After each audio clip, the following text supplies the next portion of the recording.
یہ میں اگر ایک مثال سے یہ بتانا چاہوں کہ ایک قبرستان جہاں پہ قبروں کی بہتات ہو گئی ہو تو اس کی اثر نو وہاں پہ تمام چیزوں کو ختم کرنے کے بعد پھر جب دوبارہ سے اس کا آغاز ہوتا ہے تو یہ وہ والا منظرنامہ ہوگا غزہ کے لیے. تکلیف دہ ہے. میں تو یہ کہوں گا جو بچ گئے ہیں ان کو سانس لینے کا موقع مل رہا ہے. جو بچ گئے ہیں انہیں امن کی ایک امید نظر آ رہی ہے. جو بچ گئے ہیں انہیں خوراک, کھانا, پانی اور نگہداشت ملنے کا امکان. وہ تصویریں دیکھیں بچوں کی پسلیاں تک آپس میں ملی. یہ جب مال نرشٹ ہوتے ہیں بچے, جب قحط ہوتا ہے تو اس صورت میں پھر دماغ, ذہن جو ہے پھول جاتا ہے اور ہڈیوں کے ڈھانچے نکل آتے ہیں. ایسی تصویریں ہم افریقہ کے قحط میں دیکھا کرتے تھے اور ایسی تصویر سامنے لانے والے فوٹوگرافر کو انٹرنیشنل کمیونٹی ایوارڈ دیا کرتی تھی.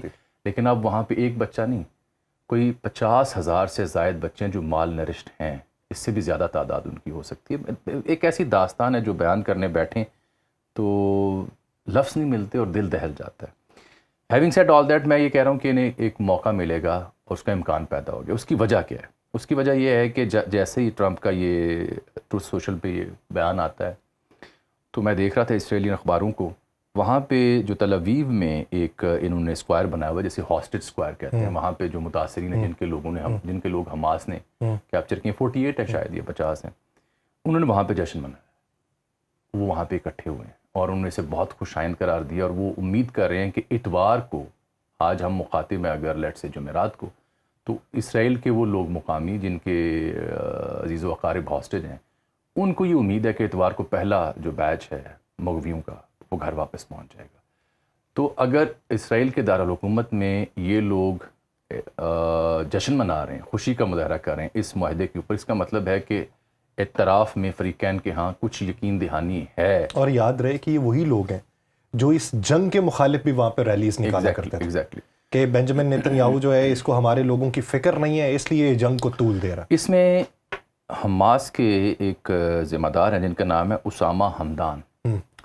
یہ اچھا, میں یہ بھی دیکھنے والوں کو بتا دوں کہ یہ آخری جو شے اس میں کیٹلسٹ ثابت ہوئی وہ مصر کا جو تفریحی شہر ہے شرم الشیخ, جو مشہور ہے کئی ایک مذاکرات کے حوالے سے, جو آپ نے ابتدائی میں بات کی نا, اوسلو کا بھی ہوا تھا, کیمپ ڈیوڈ کا بھی ہوا تھا.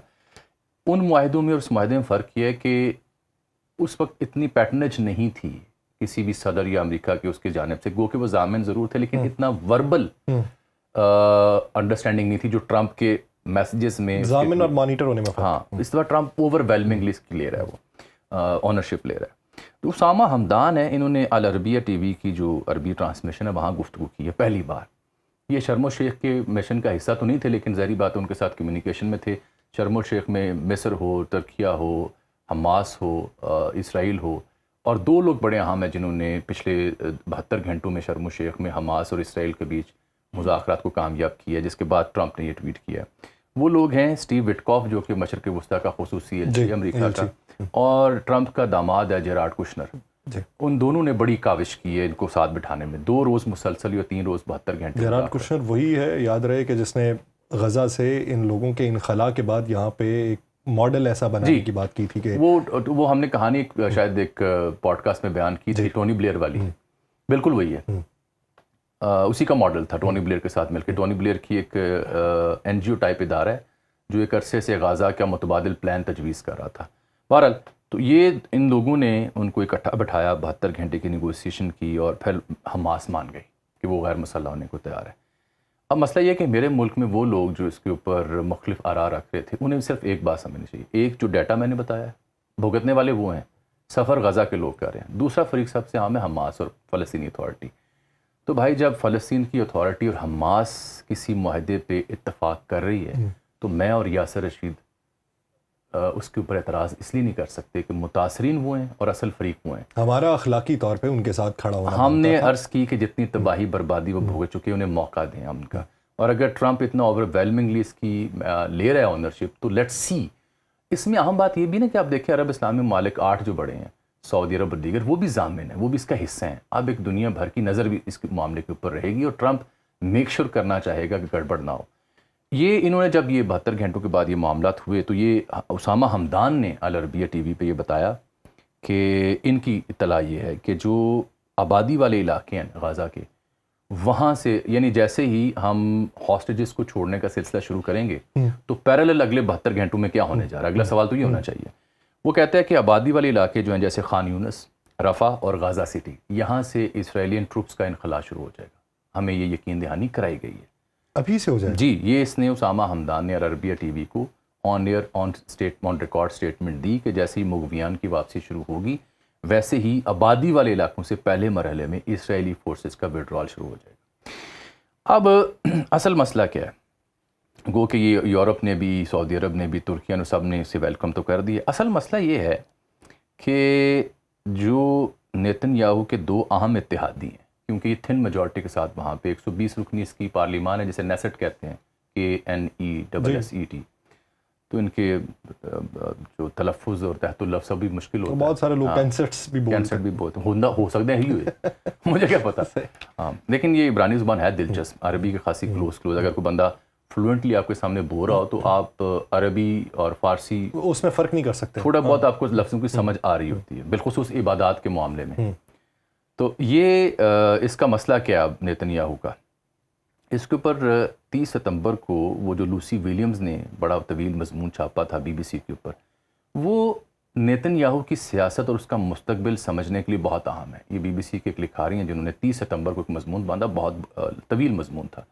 اس میں اس کا خلاصہ یہ تھا کہ نیتن یاہو اگر اس معاہدے پر, جو کہ اس نے کچھ شکیں اپنی مرضی کی بھی ڈلوائیں, اگر اس پر منوعاً عمل کرے تو بھی اس کی سیاست نہیں بچتی. اور اگر یہ عمل نہ کرے تو بھی اس کی سیاست نہیں بچتی, بالخصوص ٹرمپ ناراض ہو جائے گا. وہاں وہ گفتگو کرتی ہے کہ اس میں 2 بڑے اہم فریق ہیں, کیونکہ اسرائیل میں نیتن یاہو کو کسی بھی ایسی ڈیل کے لیے کابینہ کی اور اتحادیوں کی منظوری درکار ہے. آج اس کی منظوری کے امکانات 5 بجے جو اسرائیل کا مقامی وقت ہے ان کی کابینہ کا اجلاس ہے. اس کابینہ کے اجلاس نے ہاسٹیج کے نقطے پر منظوری دینی ہے. اس کابینہ نے باقی نکات نہیں ہے اس میں, نہیں ہے. یہ بڑی اہم بات ہے, بڑا عمدہ نقطہ آپ نے چھیڑا. اصل مسئلہ جو تشویش کا ہے, پہلے تو میں نے وہ باتیں کی نا جو ہمیں تسلی دینے کے قابل ہیں. اصل مسئلہ یہ ہے کہ اس کے جو 2 اتحادی ہیں, ایک کا نام ہے بیزلیل سماٹرچ, دوسرے کا نام ہے ایتامیر بن گوئر. ہاں, یہ دونوں ہیں انتہائی قدامت پسند, فار رائٹ کے آپ کہہ لیں.